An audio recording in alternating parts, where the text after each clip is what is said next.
Hi, folks. Welcome to another episode of Tuesday Night Talks, brought to you by Des Moines New Age Shop and Community Center, as well as Des Moines New Age Radio on Spotify. So, I am going to go ahead and click out of the branding and say hi to y'all and say thank you so much for joining me. Again, I apologize for the programming bouncing around a little bit with the time slots and everything. It's been crazy over here. So tonight I'm going to cover working with deity. Now, as you all know, I'm not super religious. I'm more spiritual than anything else, but there are times when deity work is needed. And I'm not saying, oh my God, to get somebody to fall in love with you or anything like that. I'm talking about when the chips are down. So health, defense, curse breaking, things like that. When you really absolute protection, when you absolutely need something, that's when your back's up against the wall, that's when I would say to call a deity, but make sure it's the right one for the fit. And you may find one's already saying hi to you. So that's always interesting. But the reason why I'm doing this one tonight, I actually have an article on it. My hubby is re-editing it for me. And then I will go ahead and post it up on the page. I've got to sit down, and all of a sudden there's going to be a huge dump of articles on the DesMoinesNewAge.com blog. It's just going to be like, and you're going to be like, okay, but no. He's basically just backlogged on editing at the moment. It would be great if we had a second or third editor. Oh, yeah. That poor little Gemini grammar Nazi.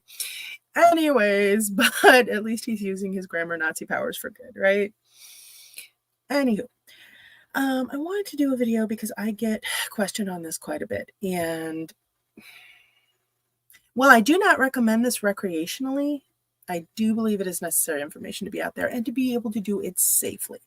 The very first thing, ever, always, only, remember, any and all deity work is an exchange. And I'm not going to take up a whole long amount of your time tonight, but any deity work is always an exchange. Always, always, always, always. There is nothing for free. So that's one. Always, Dennis, and he's watching. Oh my goodness. I'll grammar Nazi you. Yes, yes, you frequently do with both my fiction and nonfiction work. Anyways. But it's always an exchange. So before you even ask, before anything else, you make sure that what they want from you, you are willing to give. Okay. So that means up front, you got to be like, okay, well, what is it that you need from me if I ask you this favor? If they start talking about, oh, I want you to sacrifice an animal or sacrifice a loved one or take years off of your life or take a piece of your or somebody else's power or take years off of somebody else's life, that's a big red flag, and you need to cut ties with that deity immediately, if it even is the deity. And that's another thing I'll talk about. But before I go any further, always an exchange, always make sure it is something that you can get and that you can get readily, that's readily available to you. I had a deity,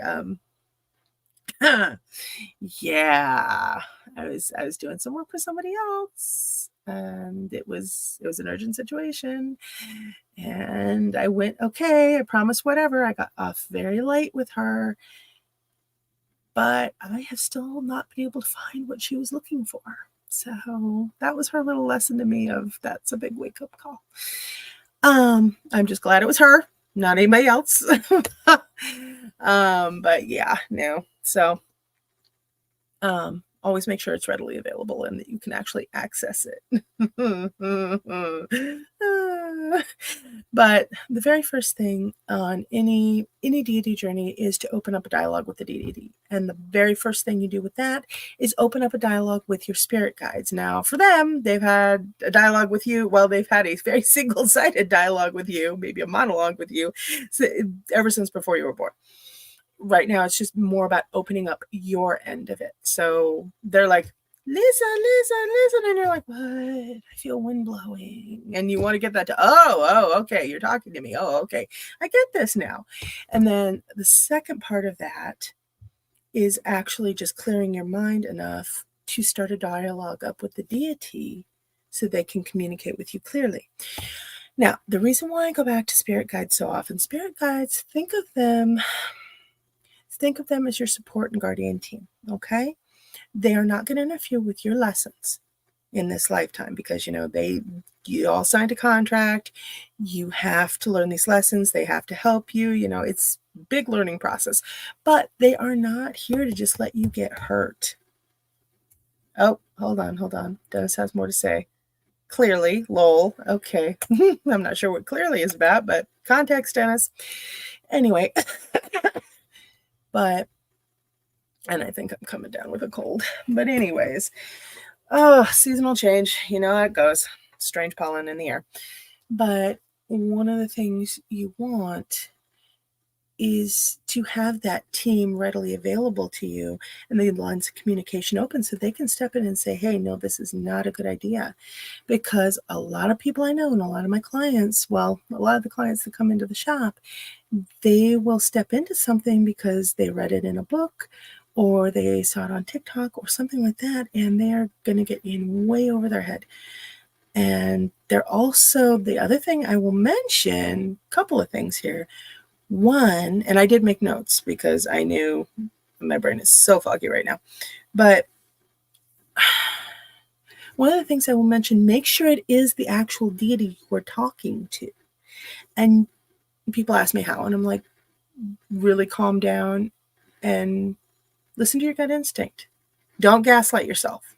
If you feel like this is wrong, hang up that phone. Say, nope, I'm done. Forget it. Forget I called you. Done. Closed. No more. But the other thing is you're going to be able to tell by what they say, what they ask of you, what they want you to do, their energy. And generally when you tell them no, they're going to show you their true face, because there's a lot of beings out there in the ether that have just enough power to make you think that they're a deity or a higher being, and they're really not. Okay. This is where you got to go with your gut instinct. And that's why I say, get in touch with your guides, because they're going to see this clearly and go, no, that's not a deity.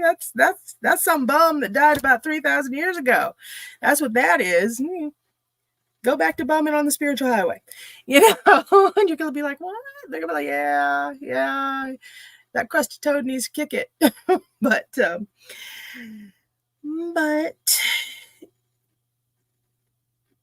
a lot of people have also, how do I put this nicely? A lot of people have been duped into making deals with darker entities because they thought it was a good idea, a light deal, a clean deal. And they didn't pay attention to their gut instincts. And they didn't pay attention to what the deity, I'm doing air quotes here, just for anybody who just hears this and doesn't see it, what they asked for. So yeah, no, I did have a deity that asked me for a piece of my son's intuitional power. And I was like, well, you're obviously not somebody I want to be dealing with. I shut that door, never went back. But and that probably was the actual deity, but no, sorry, no. That's not an acceptable request. And also keep in mind, you have the right to refuse anything that they request. You always have the right of refusal. So know that. Don't ever feel pressured or pushed into agreeing to something, because that serves no one. So make sure it's the actual entity. Make sure it is something an offering that you can actually do, or a deed that you can do. Okay. Sometimes a deity will be like, I need you to drop off flowers at this cemetery, or I want a 6-pack of beer, or whatever it may be. And that's fine. Stuff like that is great, unless you're too young to buy beer, and then don't buy beer. Ask them if you can give them something else. But I know one, they wanted a cigarello, and they showed me exactly what they wanted. It was this long, black, cigar-shaped thing. And I'm like, what? So I went into the cigarette shop, and sure enough, there you go. It was right there. I bought a pack of them, and boom. Another one wanted a glass of red wine, and have it mixed with Coca-Cola. And I was like, that does not sound good. But I did it. They were perfectly happy. So it's all about whatever offering that they want in return for the favor that they're granting you. Now, the other thing I always say is research that deity. If you're going to call on it, research that deity completely. Do not have rose-colored glasses about this. You have to see the light and the dark aspects and any of the other aspects, which is the different names that that deity has been called or known by. So research all of them, because you do not want to invite an energy into your life without knowing everything about it. What is it? A lot of people have come to me searching for items to do with Lilith. Now, Lilith, symbol of female empowerment and all that. So she also eats babies and kills firstborns. Seriously. The consequences on that are just ridiculous. So make sure that you're actually researching all the aspects, not just the new aspects of any deity, god, goddess, being, what have you. Another big one is Medusa. And then you've got a whole bunch of the Fae and the yokai and everything like that. Any being you need to research all the aspects of. So without further ado, I am going to go to my notes. Oh, one more thing before I digress onto my notes. The other thing is you may see that all of a sudden you have the interest of a whole pantheon of deities that you did not expect. You're like, okay, I have no roots in this. I don't have any ancestral roots with you. Why are you all coming to me? Remember, we've lived more than one life, and you could have actually had a lot of dealings with this pantheon in a past life.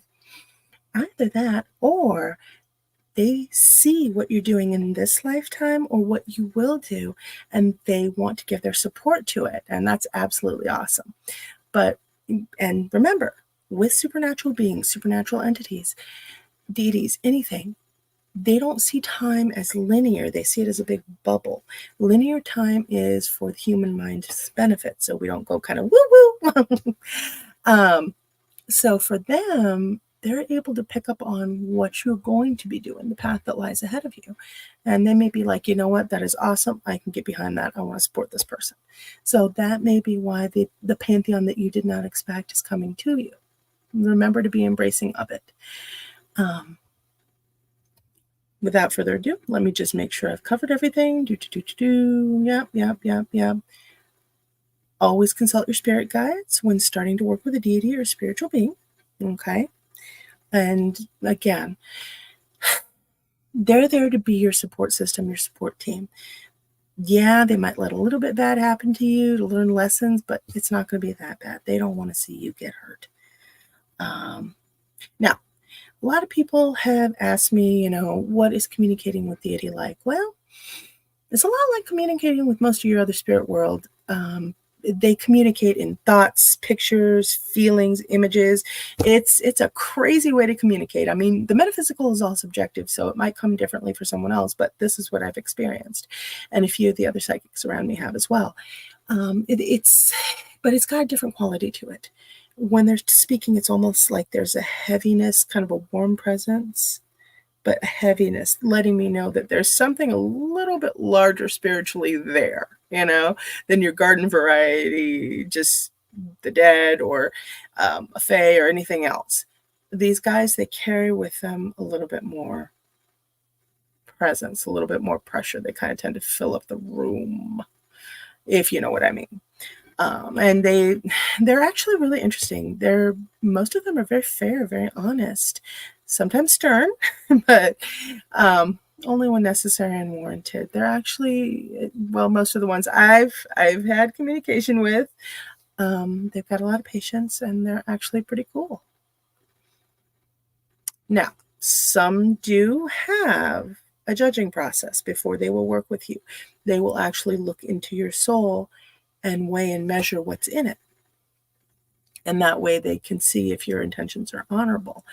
Now, if they don't feel comfortable with what they see, they will not work with you. They'll just be like, no.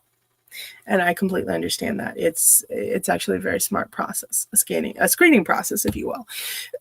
But boy, it's It's intense, kind of indescribable, kind of scary in a way, because you're like, oh God, oh, what are you going to say? I'm sorry. Oh my God. I stole mom's nail polish and didn't tell anybody, and that's not what they're looking for. They're looking to see who you are on the inside. Are you noble? Are you brave? Are you kind? Are you honorable? Are you actually a good person? Have you done some screwy stuff? Of course. Have you done bad stuff? Of course. Everybody has. But they're looking to see if the overall person is worthy. So not all deities have this, but some do. And I actually do enjoy working with those ones because I know that they are coming from a good place as well. So, hold on just one second here. Dennis. Timey-wimey, wibbly-wobbly stuff. Yes, very accurate. Yes, I love the Doctor Who reference, Dennis. Mwah. I knew that was a reason why I married you outside of your editing skills. Stephanie Dockenbach. Hello, lady. Seems my life is doing better. Very happy everything is working out. Yay! I'm so glad to hear it, Stephanie. All right. Rock on. Absolutely awesome. I'm so glad to hear it. Thank you. I know Stephanie was going through a bit of a rough patch. Okay. So next is going to be now one other Dennis. I feel used and dirty. Well, you will later. Anyways, sorry guys.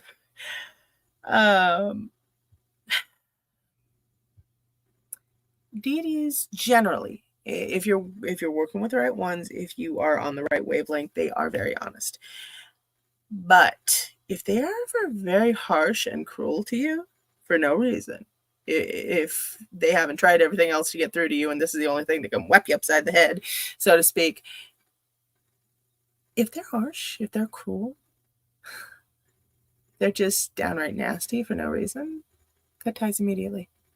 Because either that's not the deity or that's definitely not the deity you want to be dealing with. Keep in mind, guys, these deities they've seen more than we ever could. They have experienced more. They have no reason to be cruel. And I am talking about actual cruelty. It's the same thing goes with your spirit guides. If they start being cruel or anything else like that, cut ties, because it's not them. All right. Now, when it comes to offerings, setting up of altars, everything like that, a lot of people are like, oh my God, how do I do this? Okay. I did cover setting up sacred space / altars, not a Wiccan altar, so to speak, but just a regular sacred space in the last Tuesday night talks, which you can find on Des Moines New Age Radio on Spotify. But everybody asks, what can I do? What can I do? Da, da, da, da, da. I see all this stuff online or in books. That's great. Read up on it, whatever, what have you. But you know what the best way is to figure out what they want as an offering or what they would like on their altar? Ask them. Actually ask the deity, what would you like? How would you like me to set this up? And they'll send you a picture, and you'll be like, okay, but they'll send you a picture or they will give you a go ahead on something or yes, no, or something like that. And then they will show you where to place the offering and everything like that. Just let them know, hey, look, I'm new at this. I really have no idea what I'm doing. And I need a little bit of help. That way I can actually honor you. Okay. Some deities, they get a little, they get a little snipey about it, but for the most part, no. I've never heard any deity that I've worked with say, well, I'm not going to show you how to set up my altar, and I'm not going to show you what I want for an offering. You're going to have to guess. No, they're not that petty. Jeez, just ask them. Be like, hey, what would you like me to put on your offering table?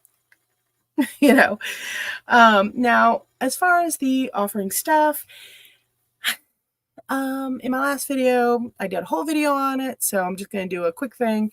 With the offerings, you want to ditch them after a few days, especially if they're like flowers or food or something. You want to just toss those out. And generally, I like to throw them out into the woods or backyard or something like that. With stuff like crystals, tarot cards, stuff like that, anything like that, just ask the deity what they would like done with it. honestly. They might have you donate it. They might have you use it. I had one deity, they asked me for money. They wanted a consecutive amount of 7 $100 bills. I kid you not. And I'm like, what? I'm not going to throw away 7 $100 bills. And the deity's like, no, you don't have to throw it away. Just put it on the altar. Anoint it to me. I'm like, okay, but that's okay. That's my rent money. Okay. And I did it. And then they were fine with me using it afterwards. But it was offered up to them first, and they took the energy and the spirit out of it first and then blessed it. So that was pretty awesome. And I actually had a lot more luck through that as well. But yeah, most of the deities that I've worked with are very practical. They're not, how do I put this? They're not going to ask you for something you can't give, but make sure you get it out of the way in the beginning. Okay, now let me see if I'm missing anything. No, not really. All right, that's about the size of it. If you guys have any questions for me, please leave them in the comments or get in touch with me. I'm always here to answer questions. And then, like I said, I will be putting up an article on this so you can actually read through it. And if there are any questions, just message me. I'm more than happy to answer them. And if there are any topics you would like me to cover or people you would like me to interview, let me know. Just message me here and, of course, provide me with the contact information for the people to interview. So, as you guys know, we are going into spooky season, so the topics are going to get a little scarier. But it's all going to be in really good fun. Anyways, and I promise we will get back to a regular broadcasting schedule. We've been thrown some curveballs lately. This retrograde season has really taken a toll on us, and it's been kind of crazy. So that's thrown us all for a loop, but we're getting back on track and we're making it work. So I promise schedule will even out soon. All right, guys, don't forget to like, subscribe, comment, follow, all that fun stuff, and find us on Spotify.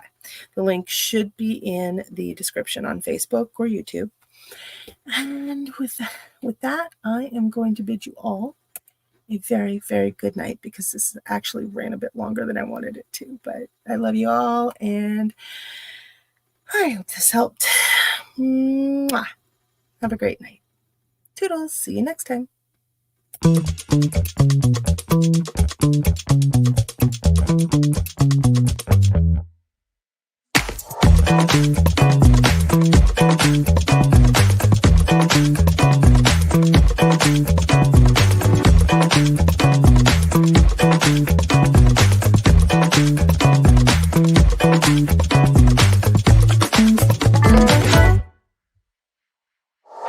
Thank you.